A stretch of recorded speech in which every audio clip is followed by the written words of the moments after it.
අද අපි කතා කරන්න ලැහැස්ති වුණේ ගොඩක් අයගේ ඉල්ලීමක් වුණා මධ්‍යම පන්තියේ වීරයෙක් ගැන කතා කරන්න. එහෙමත් නැත්නම් Honda Hornet 160R ගැන කතා කරන්න. Hornet 160R එක නිර්මාණය වෙන්න මූලිකම හේතුව උනේ Honda එකට CBR 150 ඇරෙන්න මැද පන්තියේ ස්පෝර්ට්ස් කමියුටර් බයික් එකක් තිබ්බේ නැහැ.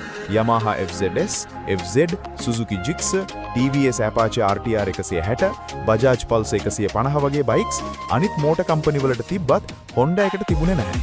CBR 150 එක ඉහත මොඩල්ස් වලට සාපේක්ෂව මිල අධික නිසා මේ මොඩල්ස් එක ගේමට මැද පෙළ වීරයෙක් අවශ්‍ය වුණා.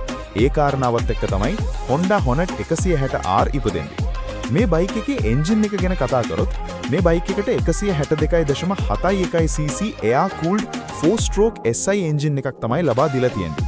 ඒ වගේම මේ එන්ජින් එකෙන් 115 bhp max output එකක් වගේම 120 km/h top speed එකක් ලබා දෙනවා.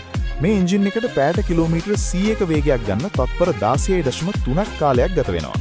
මේ බයික් එකට 5 ස්පීඩ් ගියර් පද්ධතියක් සහ wet multi-plate clutch එකක් දීලා තියෙනවා. 12 ලීටර ඉන්ධන ටැංකියකුත් මේ බයික් එකට ලබා දීලා තියෙනවා.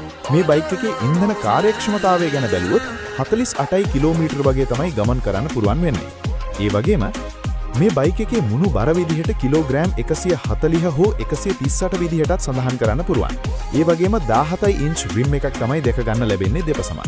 අවසාන වශයෙන් මේ බයික් එකේ අද මිල ගැන කිව්වොත් සිංගල් ඩිස්ක් මොඩල් එක 4,60,000ක් සහ ඩබල් ඩිස්ක් මොඩල් එක 4,29,500ක් වගේ මුදලකට මේ වෙද්දි ස්ටැෆර්ඩ් මෝටර්ස් ෂෝරූම්ස් වලින් මිලදී ගන්න පුළුවන්. ආරක්ෂාම ගැන සලකා බලද්දී 23000ක් වගේ මුදල් පරතරයක් ගැන බලන්නේ නැතුව ඩබල් ඩිස්ක් මාදිලියෙන්ම මිලදී ගන්න එක හොඳයි කියන එකයි මගේ පුද්ගලික